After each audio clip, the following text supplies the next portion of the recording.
Welcome to the Morrison Madness podcast. I'm LaShelle and this is Don Morrison. Today we're going to talk about, this is our first podcast, right? Yeah, we thought that we would start with an expanded information on our experience with the coronavirus. So we put out a blurb, I guess. It was bigger than a blurb, almost a blog about when we first got it. Right, a public announcement from our company. Right, on our Facebook, and we shared something on Instagram and on our website. Our website, yeah, we wrote it up on our website and posted it to social media from our company. Because our company was public. Right. It was a very public company. We're out in the public often. Not a public company. No, but we were out in the public Yes. often. Right. Do you want to explain what our company was first? So we have a DJ entertainment company. We would MC events, we would DJ weddings and events, we would run karaoke shows, we would do bartending, security, event planning, just about anything that you can imagine that goes along with events. And name that tune. Well, that's part of MCing events, yeah. Oh. Name that tune, Music Sure. Bingo, Music Jeopardy, Yeah. all kinds of music games, trivia. Yeah. We focused everything mostly on music, but we did some non-music Yeah. stuff as well. Yeah. And we were doing some events 6 nights a week up to when the virus happened in our area. Right. So we were out in the public 6 nights a week, coming into contact with thousands of people a week from doing things. And since that time, we've had thousands of people try to contact us online, on the phone. We really shied away from that, especially the news media. I don't have a lot of faith in the news media not twisting something that I would say, so we didn't really want to go down that path. And then in person, I mean, I know I've at least had 100 people that I've had a conversation with about our experience, about, how it happened, what happened, that first week, how long it lasted, and then once we were technically over the virus, how long the recovery has been from that. Right. And so we just felt like it would be a good idea to kind of share that in a more expanded view with everybody. Right. Well, or anybody Right. that wanted to see it. Right. So to clarify, we were working 6 nights a week, sometimes 7 days a week with our company and out in public all the time. And we knew the virus was something that was of a concern, but it wasn't. It was still early March. There weren't any public cases in our area that we knew of, right? There was some people that had come back from a cruise or something that way that they knew Had tested Had positive, tested positive, but and some of supposedly- them had been in the hospital. Right, but supposedly they had quarantined right away. They hadn't been out in public, so they didn't think there was a concern about the virus being out in the public yet in our area Correct. at the beginning of March. But even with the information that we had, you and I had several conversations as early as February, Yeah, because I'm considered high risk. right, I have several autoimmune conditions. I have to take medicine that suppresses my immune system. So if LaShelle gets sick, or any of my kids would get sick, invariably I'm going to get sick. So yeah, I had a lot of concern about what would happen if I got the virus. And this is even before we knew that, oh, hey, if Don gets the virus, LaShelle's stuck at home too. I'm like, right, well, our thought was, you're going to have to find somebody to help you run the shows. right, right, We had no idea how quickly me getting the virus would escalate into the entire state of Iowa shutting down. Well, I think that was more timing, but it did feel like you shut down the state of Iowa. It really did from our perspective, and I think from some of our followers that would come to our shows, I think they kind of felt the same way because they knew us, and so then they were like, "Oh my gosh!" But so It was a pretty quick progression from us having to call places to the state being shut down. yeah, so you actually got sick on the 13th, which was, well, late on the 13th. That's a Friday night, and then I took you to. Well, the we don't know when I hospital. got sick, but that's when I definitely had symptoms. Right. That, You that started we knew feeling. of. You started feeling bad. Right, because I felt fine. Until late Friday night. Right. And then that was the 13th of March, and on the 14th I took you into the hospital. We didn't know until the 15th that you tested positive. It Correct. took 24 hours to get the results back. And then I feel like it was the 16th or 17th that the governor shut the state down and everything closed. Yes. So it really, from our perspective, it really felt like Don just shut down. If Don can't be out in public, nobody can. Like, Right. that's how it works in our world. So we both had shows that Friday night. She had a show at a bar here in Iowa City, and I had a show at a bar in Cedar Rapids. And we actually had 3, because I had 2. Yeah. In Iowa City that I was supposed to be at. One was earlier, and then the other one was later, so I was going to be able to do both that night. I think there was a little bit of overlap, and we were having somebody help us just finish up the one gig. So, I think you're confused, honey. We had 3 on Saturday night. oh, you're talking Friday night. Friday night, we I had 2. apologize. You're right. Yeah, on Friday night You we had a 2 gig, in Iowa City. and I had a gig. Right, and then Right. on Saturday night we had 3 gigs that we were supposed to run Saturday night. Right. And we don't want to name the places No. where we had. We might talk about them later after we've talked to the owners or managers of them. Right. Our number one concern is we certainly do not want anybody to think that we got the virus at one of those places, No. because we certainly don't feel that way. We don't blame any one place for us getting the virus, and to our knowledge, in any of the trace contacting that was done by the Department of Public Health, nobody that was at any of our shows came down with the virus. So, and we were very thankful for that. Right. So originally our plan was, when I was done with my show, because your show ran later than mine, I was going to come and meet you, and I started feeling really bad.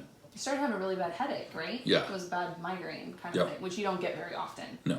And the weather wasn't the nicest out, so it was slow at the place where I was doing a show, and they decided to close early. So I messaged you and said, sorry, I'm really not feeling well. Headache's getting worse. I'm just going to go home and go to bed.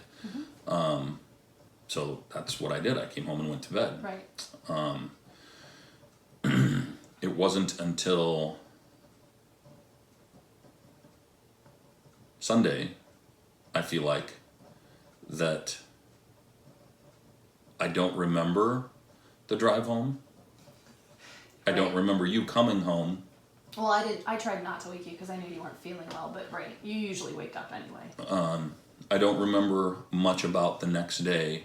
I remember feeling so weak that when I had to go to the bathroom, it was all I could do to get out of bed, and I had to crawl to our bathroom to go to the bathroom and crawl back to the bed. Right. I vaguely remember at some point talking to somebody via like Zoom. Yeah, I don't know what it, but some telehealth video conference with a doctor, right? And the only reason I remember that is because I knew that person personally. Right. Played basketball with her husband for a couple decades. She was at our wedding. Otherwise, I'm not sure I would have remembered. I don't remember our conversation at all. Right. I don't remember going to the hospital. Right. What I do remember is I remember trying to check in at the hospital and not being able to. And I don't even know why I couldn't check in. That whole thing was weird to me. It seemed like a dream. And then I remember waking up in a hospital room. And I feel like at that point I had an IV in my arm. Well, should we kind of And back up and fill in the gaps from my perspective? You can or- do that, but I just wanted to, Oh, right. you know, Let people know. there's a 24-hour period that really is just kind of a blank slate. Yeah, for maybe me. even a little more than 24. I'm not quite sure when it. And then I remember when I did wake up in the ER, I remember just being hungry as hell. Yeah. Yeah, we'll get to that because that was actually quite humorous. That fits into our general Morrison madness. And as you hopefully start following these podcasts and listen, we'll talk about a lot of different things, but a big part is how our life is just always crazy, it seems like. Controlled chaos. Is it controlled? It's chaos for sure. I don't know. I don't don't know if we try and control it. But we try not to let it overspill into other people's lives. So yeah, that's true. That's true. But yeah, so then you'll kind of hear how that goes. But that's definitely kind of how our stuff happens. And we always try and find the humor in stuff, right? And make it livable in some way. But so just kind of back up. if you can't laugh at yourself, trust me, other people will. That is so true. So we'll back up a little. So on Friday night, we're both at a show, and I feel like you messaged me close to 11, and you said, "Hey, I'm getting a headache," which is odd for you. You're not one to really get a headache, or even say that you have one. And usually, if you say you have a headache, it's bordering on more towards the migraine, because when you start getting a headache, it gets really bad, and that happens like once a year. It's weird.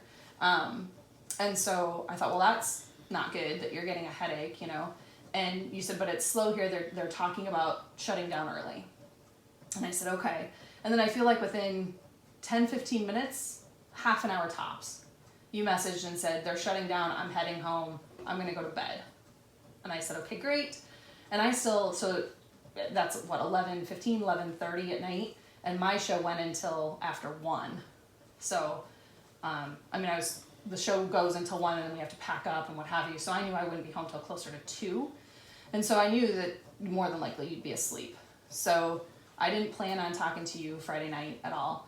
And I came home, tried to be quiet because I knew you didn't feel good. Which usually, if for some reason you're sleeping and I come into the bedroom, I wake you up no matter what. So you're a very light sleeper in that way. And so the fact that you didn't wake up was a little odd. But yet at the same time, I knew you didn't feel good, so I wasn't overly concerned about it.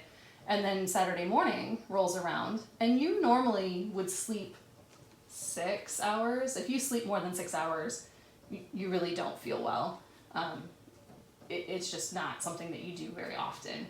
And so the fact that you were still asleep when I woke up at like 8 the next morning, or 9 the next morning, because again, I didn't get home until 2, then I thought, well, that's kind of strange.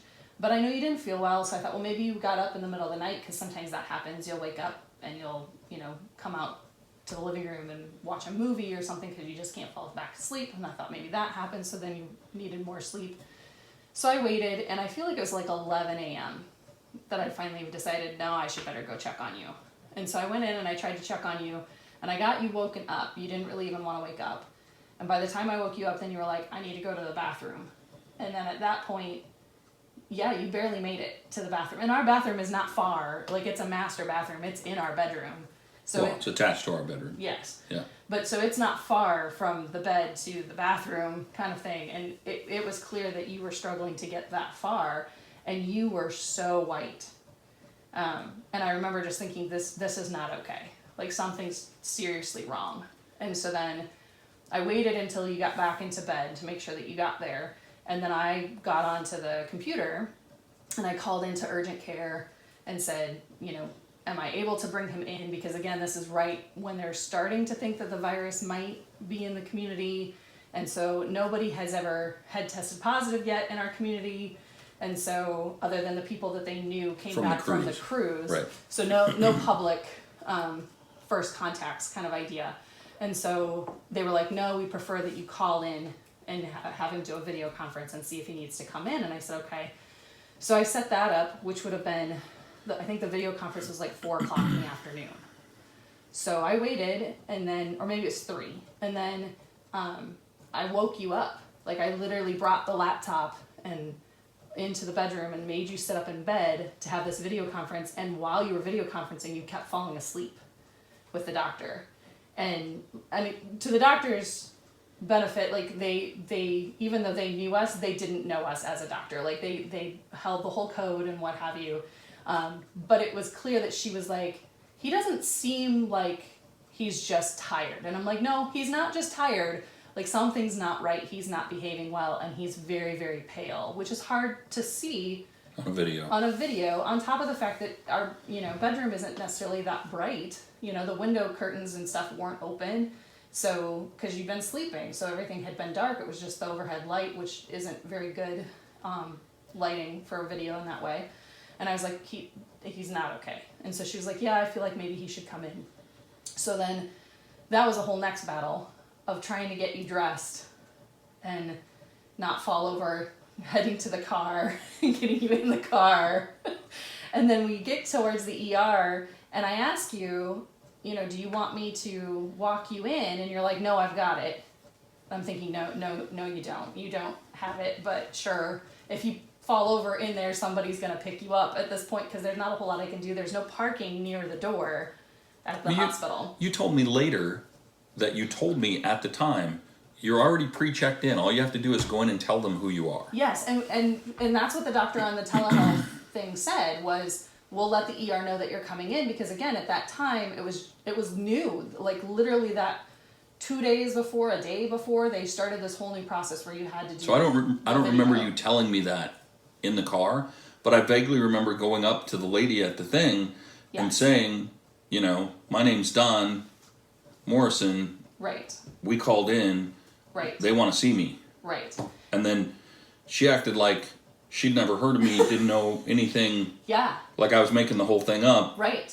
And, you know, basically told me, hey, you know, go stand at the end of the line for, you know, the new Star Wars movie. So. That's all I remember about that. Right. So, and there's no place to park near the door to the ER. So I let you out and I watched to make sure that you at least made it in far enough that they could see that you were there. So if you fell over, somebody would come help you. And then I had to go park and come back to the ER. So then when I come back into the ER, you're actually laying down on benches which are not designed for laying down on. Like they're chairs in the hospital ER waiting room, and you're laying over the arms of these wooden chairs. It so cannot be comfortable. And you're passed out again. You're totally sleeping. And so I came up to the window and I said, I'm here with Don Morrison. And she goes, yeah, why is he here? And I said, because he's sick. And she goes, you need to call in for this. You have to do a video teleconference. And I said, we did. They told us to bring him in. And she goes, well, we don't have any record of that. And I said, well, I don't know what to tell you, but I got off the video conference and I put him in the car and I brought him here. We're local Iowa City, so maybe it just took a while for the system to go through. And she goes, well, we'll check you in, but you really needed to do that teleconference. Okay. Great. So you really need to do the thing you did. Right. So they check you in and they go to bring you back, and they put us in like a little bay to finish checking you in, where they've got to do heart monitoring and I don't know, temperature and all that kind of stuff before they can actually put you in a room. Blood pressure. Yeah, the blood pressure. Right, because they don't have the equipment to do any of that stuff in a room. No, right. So they got to do that first before they take you back to a room. Yeah, it's called triage. Sure. We're going to triage you because, yeah. Right. So and there's several bays, and several of the bays, they all have beds, except one, which has this little itty bitty bench. And they put you in the one with a little bitty bench that doesn't have any cushioning or anything that way. And the nurse made several comments about how he couldn't believe how drunk you were. And I kept telling the nurse, he's not drunk, he's sick. He's that sick that he can't stay awake. But you kept like passing out, like as drunk people would, you kept passing out. And literally at one point you were sitting and passed out and smacked your head on the wall in this little itty bitty bench area and almost fell onto the floor. And he had to help me like get you back up into the bench and sit up. So then at that point they kind of made more of a rush of getting you into a room, because otherwise you just would have been laying on the floor. Just to clarify, I can count on both hands the number of people who have ever seen me so drunk that I couldn't stay awake. Like I will drink, I don't drink that much. And I have never sat down in a chair and fallen into a wall and hit my head, ever, from drinking, ever. No, and the 2 times in 10 years that I've known you that I've seen you drunk, you didn't behave your drunken way. You behaved as I've seen other people behave when they're drunk.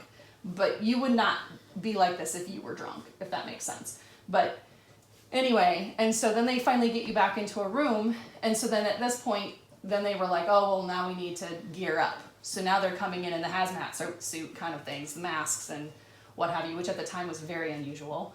And so they're explaining to me that it's just a precaution to make sure that I'm not all freaked out by it. And I said, that's fine. I get it. I want you to protect yourself. And so then they offered me to have a set. And I kind of looked at you, and you're still out of it. And I said, no, I don't think I should have one, because I felt like if I had a whole set on and you finally came to, you would freak out at that point. I wasn't sure. And so, we hadn't really talked about it. And I'm thinking, on top of the fact that if you have I slept next to you last night. Like, if you have something, I probably am going to get it more than likely. I would freak out more if you were the one that was sick than if I was sick. Yes, that is very true. But I didn't know for sure when you woke up if that would be the case. So, anyway, so then at this point they're giving you an IV and some medicine and things that way. And you started kind of coming around a little. Not fully, but a little. And then this is when you decided you were hungry. Do you remember about being hungry? And we were still in the ER at this point. I remember waking up and being hungry. Okay. So... And I remember asking them what they gave me. Yes. Yeah. Which they said at the time just an IV and I think morphine. Morphine. Because my breathing was so labored, they were trying to get me to relax. My chest muscles to relax. Mm-hmm. And then it was at that point, that was when I first realized that when I coughed, oh my God, did it hurt. Right. It felt like glass, even with the morphine. And they weren't like huge coughs, like you're coughing up a lung. No, it was more like clearing your throat coughs. Little coughs. It felt like glass was grating up and down the middle of my chest. Right. I've never experienced a cough like that before in my life. Yeah. So at this point, the nurses are coming and going and checking stuff out and giving you meds and checking your IV and all this stuff. And then at one point you said, I'm really hungry. And I said, okay. And they said, well, yeah. So I asked the nurse, can he eat? And they were like, well, when's the last time he ate? And I said, sometime last night. He hasn't been awake all day. So, and they were like, oh yeah, he should eat. And I'm like, okay, well, can we get a menu or something to order the food? Because I figured we'd have to order it through the hospital. And we must have had an amazing nursing staff, because the one nurse goes, oh no, you can order from anywhere and have it delivered. And I went, oh, okay. And so then you were immediately was like, I want Chinese. Yeah, I remember her saying that, and I remember thinking, Chinese? It's my go-to when I don't feel good. It's both of ours when we don't feel good. It's Chinese food. So yeah, but yours is a specific dish, and I want the combination every appetizer that you make. Yes, just send me 2 of each of those, and I'm golden. Yes. So you said you wanted Chinese, and so she was like, okay. And I said, yeah, we know where we're gonna order from, what have you. We'll get that figured out. And so I called and asked you what you wanted, and you ordered 2 full appetizer plates. I don't remember this. 2 big servings, which is for 4 people each, of egg drop soup, an entire side meal dish, a meal dish of cashew chicken, and then an order of combination lo mein on top. You ordered enough food for 10 people. And I had already said what I wanted, and then you started telling me what you wanted, and so it just kept adding and adding and adding. And then I tell the poor person that they have to deliver it to the ER, and they were like, to the ER? They really at the ER? Do you have a lot of people there? I'm like, no, just the 2 of us.